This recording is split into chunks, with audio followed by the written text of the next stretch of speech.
Topic है वो है रिश्तों को लेकर। जैसे कि हम रिश्ते यहाँ पर लेकर ही पैदा होते हैं, वो रिश्ते हमारे फेवर में जाएगा या फेवर में नहीं जाएगा, ये भी यहाँ पर ही होते हैं पिछले कर्म के अनुसार। जैसे कि अगर ये लग्न है तो थर्ड हाउस में हमारा जो अड़ोस पड़ोस में जो लोग होंगे वो मिलते हैं। जो फोर्थ हाउस है वो वास्तु, मतलब जिस घर में हम रहेंगे वो बोलते हैं।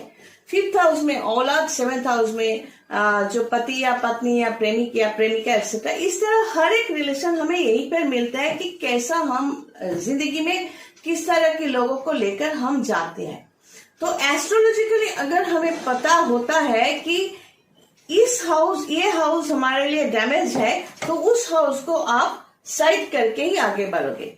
मेरे पास जो कई क्लाइंट्स बात करते हैं, यहाँ पर आने की तो बात नहीं है, शुरू में आपको डेटाबेस जो है, आप कौन हो, कहाँ से हो, क्या प्रॉब्लम है, व्हाट्सएप पे भेजना है और मेरा जो कंसल्टेंसी फीस है वो भी आपको भेजना है।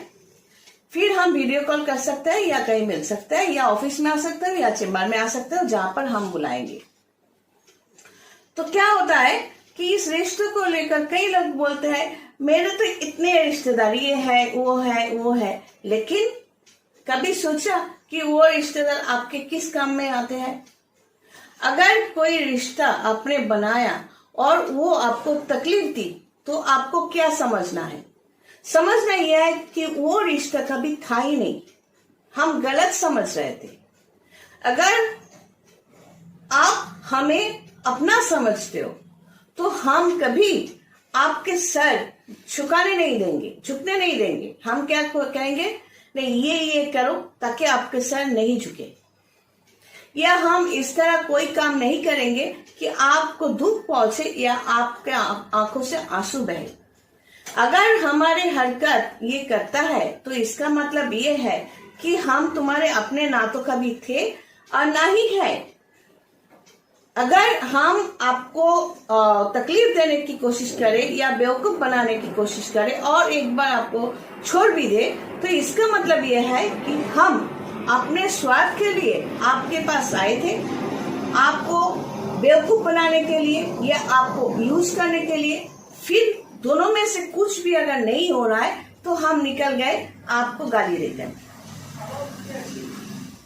तो ये कोई रिश्ता नहीं है, इसको आप रिश्ता नहीं कह सकते। अगर आप ज्योतिषी हो तो आप तो पहले से ही समझ जाओगे, लेकिन हर कोई तो ज्योतिषी नहीं है। तो ये जिंदगी में आंखें खोलकर चलना पड़ेगा। कई रिश्तों को लेकर जो हमारे पास क्लाइंट्स आते हैं, बात करते हैं, या हम कई लोगों का काम करते हैं, पहली बात तो हम कहते हैं कि यहाँ पर उस लव को आप वापस लाना चाहते हो, पहले सबूत तो कि वो तुम्हारा लव था, तुमने सचमुच प्यार किया था या उसने भी प्यार किया था। रिश्ता कुछ भी हो सकता है, फैमिली में हो सकता है, दोस्तों में हो सकता है, पड़ोस में हो सकता है, या पति पत्नी में हो सकता है, या प्रेमिक प्रेमिका में हो सकता है। लेकिन सबूत तो दो, खुद सोचो, मेरे साथ सोचो कि ये रिश्ता तुमने दोनों मिलकर बनाया था। कोई चला गया तो आपको क्या चाहिए? उसको वापस लाकर रिवेंज लेना है, उसका सर भी अपने पैरों पे गिराना है। तो ये बोलकर हमारे पास आओ, या सबूत दो कि ये सचमुच ही प्यार है, किसी वजह से ये कट गया है तो इसको आप जोड़ना चाहते हो। इसीलिए हम अपने क्लाइंट्स को कई सवाल पूछते हैं। रिश्ता मुंह से बोलने से नहीं बनते, या ना ही यहाँ पर अगर लग्न यहाँ पर हो और 9th हाउस 10th हाउस, मतलब पिता के जगह पर अगर रावण है और औलाद अगर राम के आत्मा है, तो रावण और राम के आत्मा में मेलजोल होगा क्या? हो सकता है वो पिता और पुत्र है, बाप और संतान है, तो मेलजोल होगा क्या? उस आत्मा में हमेशा क्रैश होता रहेगा। अगर किसी के एक ही फैमिली में या अड़ोस पड़ोस में किसी के आत्मा में, किसी के अंदर आत्मा दुर्योधन का है और किसी का द्रौपदी का है, तो क्या होगा? सोचो।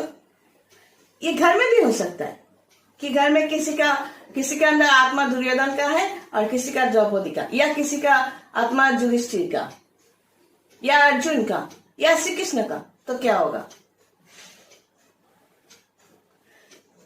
क्रैश तो होकर ही रहेगा।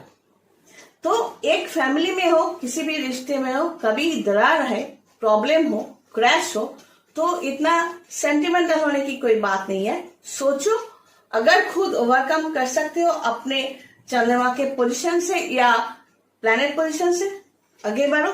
अगर नहीं कर सकते तो हम हैं आपको गाइड करने के लिए, हमारे स्पिरिचुअल सिस्टम के जरिए और तंत्र सिस्टम के जरिए। लेकिन सवाल यह है कि आप चाहते क्या हो। पता नहीं कितना समझे, मैं तो बकबक करती रहती हूँ। अगर मैं अच्छा लगूं तो सब्सक्राइब जरूर करना। God bless and take care.